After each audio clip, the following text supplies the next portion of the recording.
आज से 15 वर्ष पहले बिहार के सामने अपनी पहचान को छुपाने की एक मजबूरी आ गई थी। पहचान का एक संकट खड़ा कर दिया था कुछ लोगों ने। कौन वे लोग थे? ये लोग वही थे जो आज फिर से रोजगार का झुंझुना पकड़ा करके जनता की आंखों में धूल झोंकना चाहते हैं।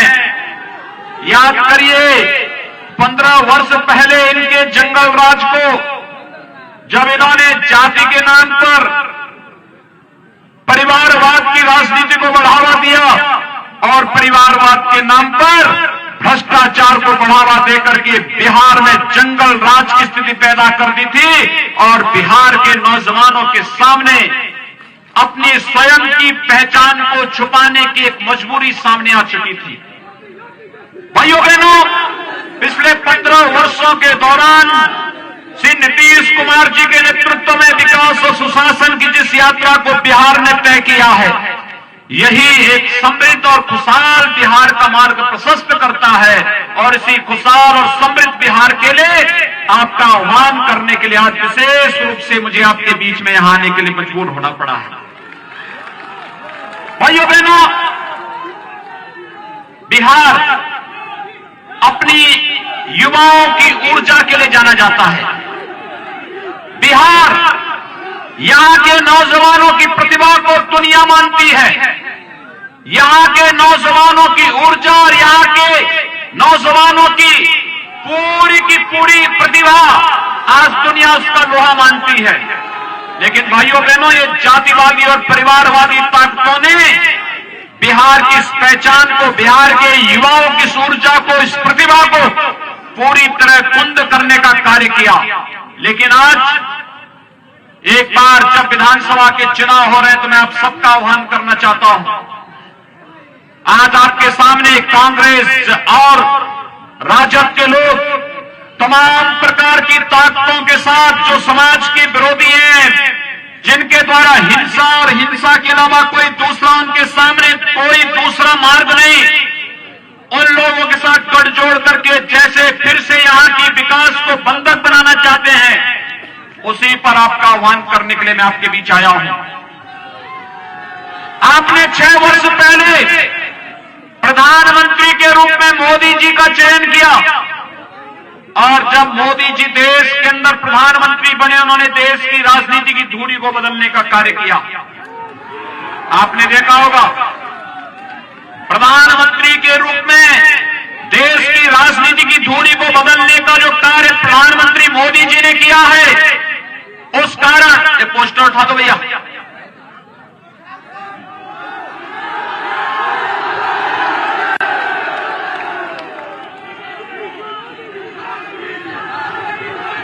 आपने देखा होगा 6 वर्ष पहले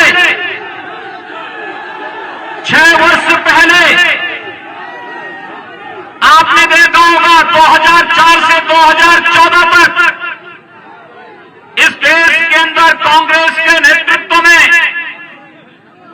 यूपीए सरकार कार्य कर रही थी। तब राजद भी उनके साथ में था, ये कम्युनिस्ट भी उस समय इनके साथ में थे और तब इन्होंने नित्य नए घोटाले इनके सामने आते थे। कभी स्पेक्ट्रम घोटाला, कभी कोयला घोटाला, कभी कॉमनवेल्थ घोटाला, कहीं पर कोई अन्य घोटाला, और ये घोटालों पे घोटाले नए करते करते इन्होंने देश के सामने विश्वसनीयता का एक संकट खड़ा किया। ये वही लोग हैं, चाहे वो कांग्रेस हो चाहे वो राजद हो, इनमें केवल इनके लिए परिवार ही देश है। परिवार के बाहर नहीं सोच सकते और एक परिवार को लूट खसोट करने की खुली छूट मिले, इसके लिए इन्होंने पार्टियां गठित की हुई हैं। भाइयों बहनों, ये वही लोग हैं जो नारा लगाते थे और जिस देश को कहते थे कि इस देश के संसाधनों पर पहला अधिकार किसी मजहब विशेष के बारे में कहते थे कि इस देश के संसाधनों पर इनका अधिकार है। कहां ले गए थे देश को? और आज तो जब 2014 में प्रधानमंत्री के रूप में मोदी जी आए तो मोदी जी ने पहली बात कही थी, देश के संसाधनों पर इस देश के गरीबों का अधिकार है, इस देश के गांव का अधिकार है, नौजवानों का अधिकार है, किसानों का अधिकार है, महिलाओं का अधिकार है, और इन सब के उत्थान के लिए हम कार्य करेंगे। एक एक के लिए कार्य योजना उन्होंने बनानी प्रारंभ की।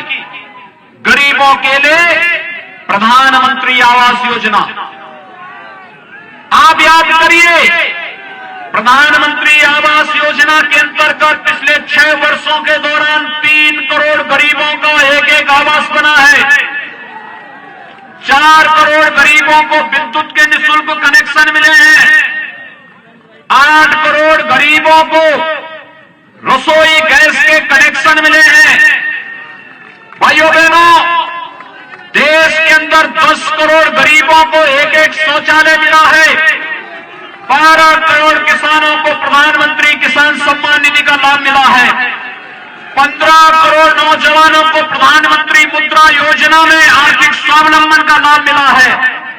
और 35 करोड़ गरीबों का जनधन अकाउंट खोला गया और 50 करोड़ गरीबों को 5 लाख रुपए सालाना आयुष्मान भारत में स्वास्थ्य बीमा का कवर देने का कार्य प्रधानमंत्री मोदी जी ने किया। कोई गरीब न उनकी जाति है, न मत है, न मजहब है, न क्षेत्र है, न भाषा है। प्रधानमंत्री मोदी जी ने तो एक ही कहा, हम सहयोग करेंगे सबका, कल्याण करेंगे सबका, न जाति के आधार पर, न क्षेत्र के आधार पर, न भाषा के आधार पर, न मत और मजहब के आधार पर, सबका साथ, सबका विकास का भाव देश के अंदर विकास के पथ पर अग्रसर करने के लिए करेंगे। और भाइयों बहनों, प्रधानमंत्री मोदी जी के गरीब कल्याण के इसी कार्यक्रम को जनता ने 2019 में मोहर लगाई। 2019 में जब प्रधानमंत्री मोदी जी फिर से प्रधानमंत्री बने, तो प्रधानमंत्री बनने के बाद देश की जनता ने उन्हें जो समर्थन दिया, तब मोदी जी ने एक बात कही और उन्होंने कहा था कि पहले 5 वर्ष गरीबों के उत्थान के लिए, अगले 5 वर्ष देश के उत्थान के लिए। और प्रधानमंत्री बनने के बाद जो कदम उन्होंने उठाने प्रारंभ किए, पहला कदम था, याद करिए, 3 तलाक की कुप्रथा को सदैव के लिए समाप्त करना।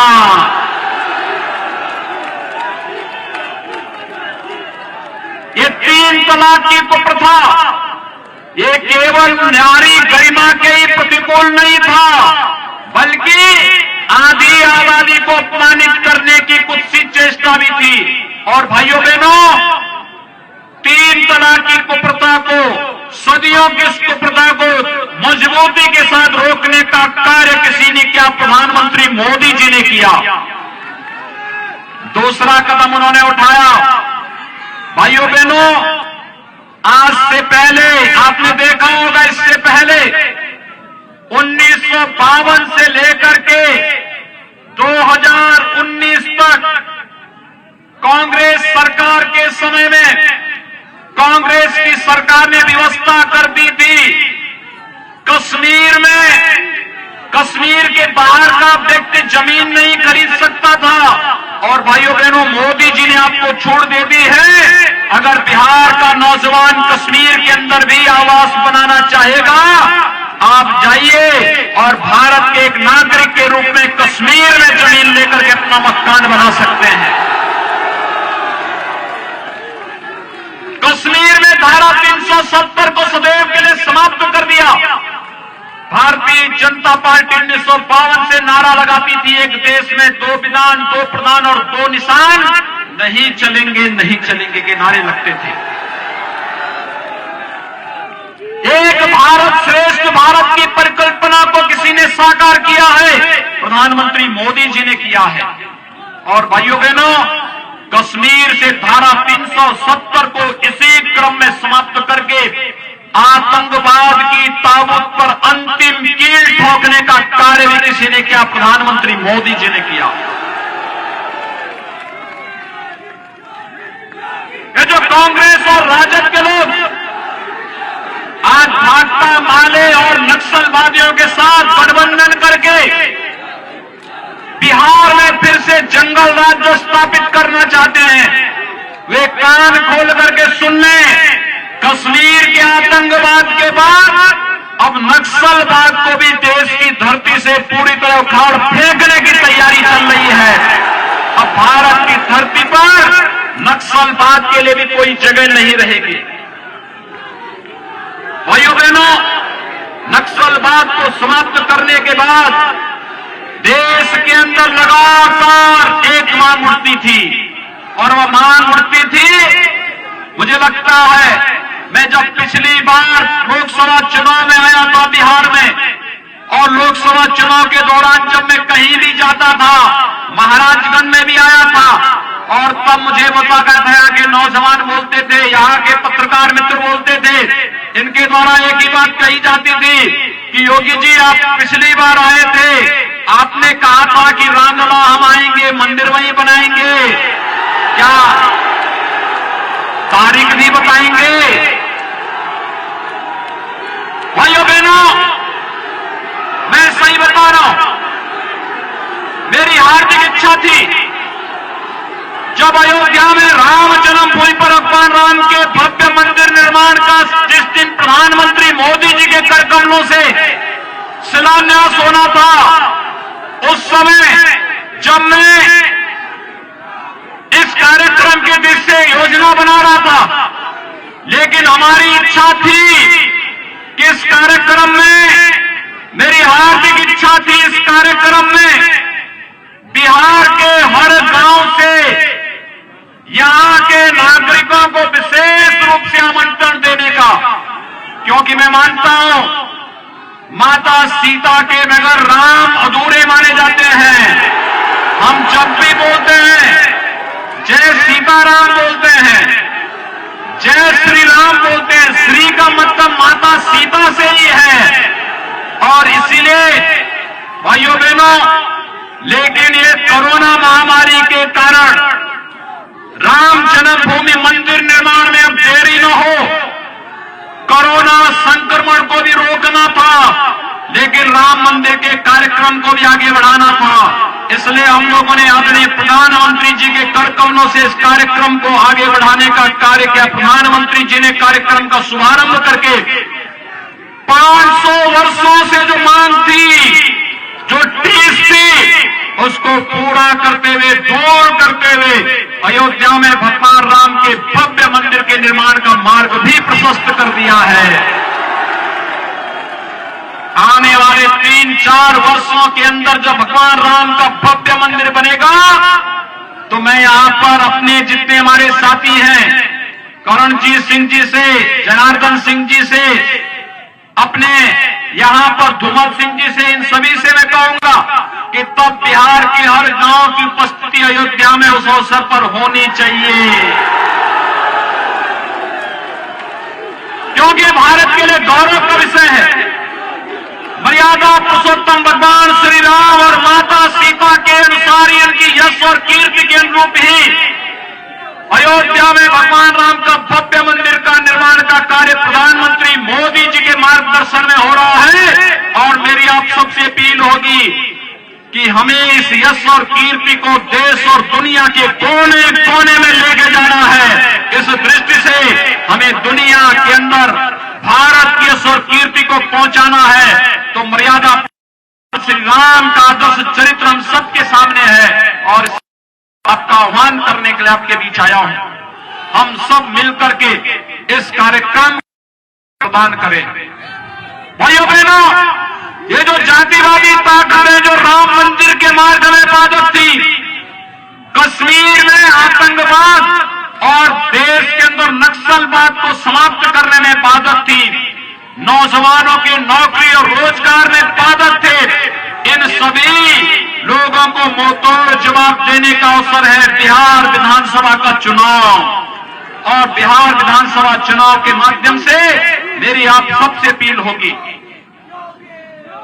कल 28 अक्टूबर को पहले चरण का चुनाव संपन्न हुआ।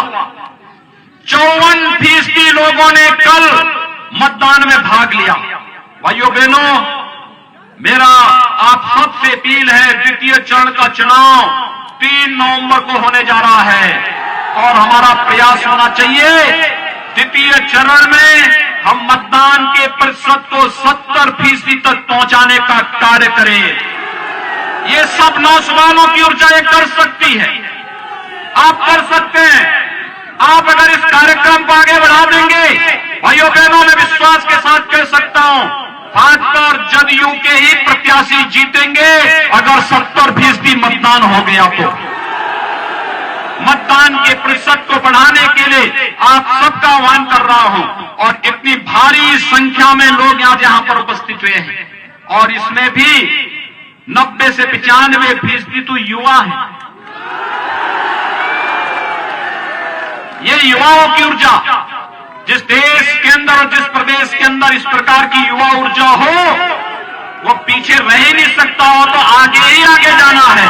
और बिहार नित्य निरंतर प्रगति के पथ पर जिस विश्वास के साथ बढ़ रहा है उस विश्वास के लिए आवश्यक है अच्छे प्रतिनिधियों को हम चुनाव जिता करके भेजें और अच्छी पार्टियों के हाथों में प्रदेश की बागडोर हम सौंपे। और इस बीच से भारतीय जनता पार्टी ने दरोदा विधानसभा क्षेत्र से श्री करणजीत सिंह जी को भारतीय जनता पार्टी ने प्रत्याशी बनाया है और एकमा विधानसभा क्षेत्र से श्रीमती सीता देवी जी को जदयू ने यानी एनडीए ने अपना प्रत्याशी बनाया है।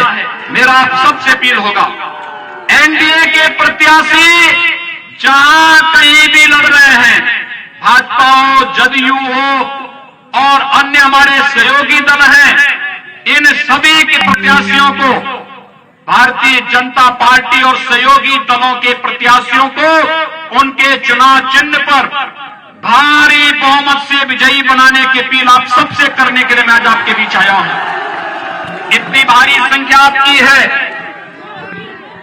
इतनी भारी संख्या में आप लोग उपस्थित हुए हैं।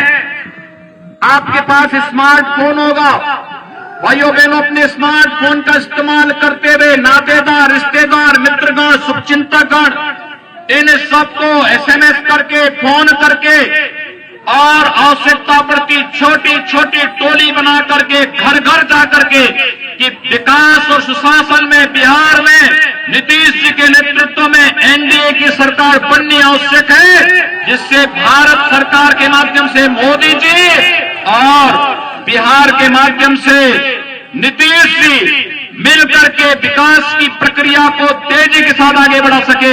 यह अपील करते हुए मैं आप सबका आह्वान करता हूं 3 नवंबर को भारी बहुमत से बीजेपी, जदयू और सहयोगी दलों के प्रत्याशियों को भारी बहुमत से विजयी बनाने की अपील आप सबसे करते हुए वाणी को देता हूं विराम। जय जय श्री राम, जय जय श्री राम, जय जय श्री राम।